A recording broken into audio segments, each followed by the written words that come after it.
வணக்கம் நண்பர்களே, முக்கியமான டாப்பிக்கை இந்த பதிவில் பார்க்க போகிறோம். அரசியல் விமர்சகர்கள் அப்படின்னு சொல்லிட்டு சில பேர் சுற்றிக்கு இருக்காங்களே, அவங்க பண்ணக்கூடிய அட்ராசிட்டிஸை பற்றி தான் கடந்த ஒரு வார காலமாக நம்ம நிறைய பதிவுகள் போட்டுக்கிருக்கோம். அந்த வகையில் இப்போ ஜேவிசி ஸ்ரீராம் இருக்கார்ல, அவர் என்ன சொல்லியிருக்காருன்னா 2020 பீகாரில் காங்கிரஸ் என்ன பண்ணுச்சோ அதை தான் இப்போ தமிழக பாஜகவை சேர்ந்த ஒரு சில பேர் பண்ணணும்னு நினைக்கிறாங்க. பீகாரில் காங்கிரஸ் என்ன பண்ணுச்சு, 70 தொகுதிகள் கிட்ட போட்டிக்கிட்டு 19 கூட அவங்களால ஜெயிக்க முடியலை. அதே மாதிரி தான் தமிழக பாஜகவை சேர்ந்த சில பேர் ஆசைப்படுறாங்க. அதிமுக கிட்ட இருந்து அத்தனை தொகுதிகள் வேணும், இத்தனை தொகுதிகள் வேணும் அப்படின்னு சொல்லிட்டு கேட்டு வாங்கினா மட்டும் பத்தாது. ஆனால் அவ்வளோ தொகுதிகள் எல்லாம் போட்டிட்டா கண்ணா பின்னான்னு தோற்கக்கூடிய தொகுதிகள் எல்லாத்துலேயும் போட்டிட்டா வேஸ்ட்டு தானே அப்படின்னு ஒரு பிம்பத்தை உருவாக்க பார்க்குறாங்க. கோலாகல சீனிவாசு கூட சமீபத்தில் சொன்னார், 80 தொகுதிகளில் போட்டிட்டு 5 ஜெயிக்கிறதுல என்ன பயன் இருக்கு, 25 தொகுதிகளில் போட்டிட்டு 22 ஜெயிக்கணும், அதுதான் கெத்து அப்படின்னு கோலாகல சீனிவாசு சொல்லியிருந்தாரு. இப்போ ஜேவிசி ஸ்ரீராம் என்ன சொல்றாருன்னா, இந்த 2026 அதிமுக கூட்டணியில் பாஜக 25 தொகுதிகளுக்கு மேலே டெஃபினட்டாக பெறும், ஸ்ட்ரைக் ரேட்டு 75% இருக்கும் அப்படின்னு பதிவு போட்டிருக்காரு. 25 தொகுதி ஜெயிக்குதுன்னு வச்சுக்குவோம், ஸ்ட்ரைக் ரேட்டு 75 அப்படின்னா 33 தொகுதிகளில் போட்டிட்டு 25 ஜெயிச்சாதான் ஸ்ட்ரைக் ரேட்டு 75. அப்போ 33 தொகுதிகளில் பாஜக போட்டிட்டா போதுமானது அப்படின்னு ஜேவிசி ஸ்ரீராம் சொல்ல வராரா? முதல்ல அதிமுகவுக்கு எப்படி தெரியும் இது வின்னிங் தொகுதி, இந்த தொகுதியை பாஜக கிட்ட கொடுத்தா டெஃபினட்டாக பாஜக ஜெயிப்பாங்க அப்படிங்கிறது எடப்பாடி பழனிசாமி அவர்களுக்கு எப்படி தெரியும்? ஈவன் அதிமுகவே இந்த தொகுதியில் ஜெயிக்குமா தோற்குமா அப்படிங்கிறதெல்லாம் அவங்களால முடிவெடுக்க முடியாது. ஏன்னா இந்த 2026 தேர்தல் களம் 2021 மாதிரி கிடையாது.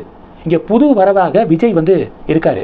விஜயுடைய வாக்குகள் யாருக்கு சாதகமாக வரப்போகுது, யாருக்கு பாதகமாக வரப்போகுது அப்படிங்கிறது ரொம்ப முக்கியம்.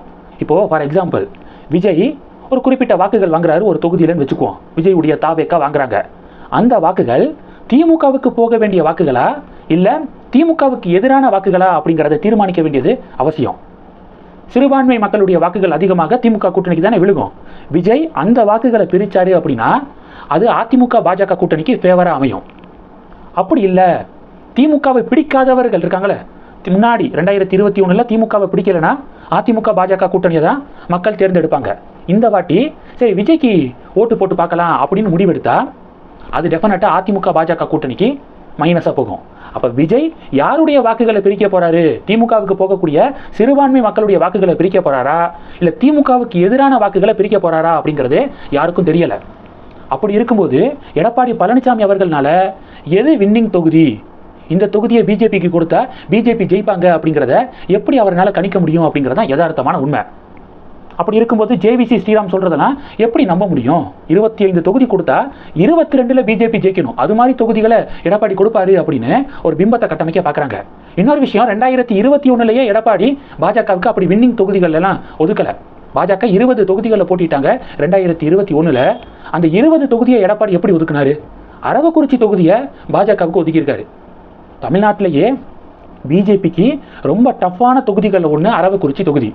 சிறுபான்மை மக்களுடைய வாக்குகள் அதிகமாக இருக்கக்கூடிய தொகுதி தமிழ்நாட்டிலேயே அரவக்குறிச்சி தான் லீடிங்கில் இருக்குது. அந்த தொகுதியை அண்ணாமலைக்கு ஒதுக்குறாங்க அதிமுக பாஜக கூட்டணி.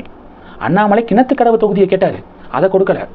சேப்பாக்கம் திருவல்லிக்கேணி எடுத்துக்கோங்க, சேப்பாக்கம் திருவல்லிக்கேணி தொகுதியில் போட்டி போட எலெக்ஷன் வேலைகள் பார்த்தது பாஜக, ஆனால் அந்த தொகுதியை பாமகவுக்கு ஒதுக்குனாங்க அதிமுக. இவ்வளவு ஏன்? ஜான் பாண்டியன் இருக்கார்ல, ஜான் பாண்டியனுக்கு எக்மோர் தொகுதியை ஒதுக்குனாங்க 2021. ஜான் பாண்டியன் சமீபத்தில் ஒரு நேர்காணலில் சொல்லியிருந்தார், அதிமுக மேலே நான் பயங்கர அதிருப்தியில் இருக்கேன், ஏன்னா எனக்கு வேண்டான்னு சொல்லியும் எக்மோர் தொகுதியை ஒதுக்குனாங்க. நான் எக்மோர் தொகுதியெல்லாம் கேட்கவே இல்லை, தென் தமிழகத்தில் ஏதாவது ஒரு தொகுதியை கேட்டேன், ஆனால் எக்மோரை எனக்கு ஒதுக்குனாங்க, நான் தோல்வி அடைஞ்சிட்டேன் அப்படின்னு ஜான் பாண்டியன் சமீபத்தில் சொல்லியிருக்காரு. அப்போ 2021 அப்போ கிளியராக ஓரளவு தெரியும் இந்த தொகுதியில் இவங்க போட்டிட்டா வெற்றி பெற வாய்ப்பு இருக்குது அப்படிங்கிறது ஓரளவு ப்ரிடிக்ட் பண்ண முடியும். அப்போவே எடப்பாடி பழனிசாமி கூட்டணி கட்சிகளுக்கு ஃபேவரான தொகுதிகளை ஒதுக்கலை. அப்படி இருக்கும்போது 2026 ஒதுக்குவாரா? அதிமுக ஜெயிக்கக்கூடிய தொகுதிகள் எது அப்படிங்கிறது இப்போ இபிஎஸ்க்கு ப்ரிடிக்ட் பண்ண முடியாது. ஏன்னா இப்போ பார்த்தீங்கன்னா 4 முனை போட்டி தமிழகத்தில் வரப்போகுது. யாருடைய வாக்குகளை பிரிக்க போகிறா அப்படிங்கிறது எல்லாமே ஒரு பெரிய கேள்விக்குறியாக இருக்குது. அப்படிப்பட்ட சூழலில் இது மாதிரியான அரசியல் விமர்சகர்கள் இப்படி அளந்து விட்டு இருக்காங்களே அப்படிங்கிறதான் பொதுமக்களுடைய கருத்தாக இருக்குது. அதிமுக கிட்ட காசை வாங்கிட்டு இது மாதிரி 35க்கு கம்மியாக தொகுதிகளில் போட்டியிட்டாலும் ஸ்ட்ரைக் ரேட்டு 75% மேலே இருக்கும், போட்டியிடக்கூடிய எல்லா தொகுதிகளிலையும் ஆல்மோஸ்ட் ஜெயிக்க முடியும் அப்படிங்கிற மாதிரி ஒரு பிம்பத்தை கட்டமைக்க பார்க்குறாங்க இது மாதிரியான அரசியல் விமர்சகர்கள். இந்த அரசியல் விமர்சகர்களை ஒருபோதும் நம்பக்கூடாது பாஜக தொண்டர்கள் அப்படிங்கிறதா பாஜகவினருடைய கருத்தா இருக்கு. 2024 எந்தெந்த தொகுதிகள் எல்லாத்துலேயும் பிஜேபி செகண்ட் பொசிஷன் வந்துச்சோ அந்த தொகுதிகள் எல்லாமே பாஜகவுக்கு ஒதுக்கப்படணும். அதுதான் நியாயமான டீலிங்கு. இதை உறுதிப்படுத்துமா தமிழக பாஜக டெல்லி மேலிடம் அப்படின்னு அண்ணாமலை அவர்களுடைய ஃபாலோவர்ஸு தமிழக பாஜக தொண்டர்கள்லாம் கேள்வி எழுப்புறாங்க.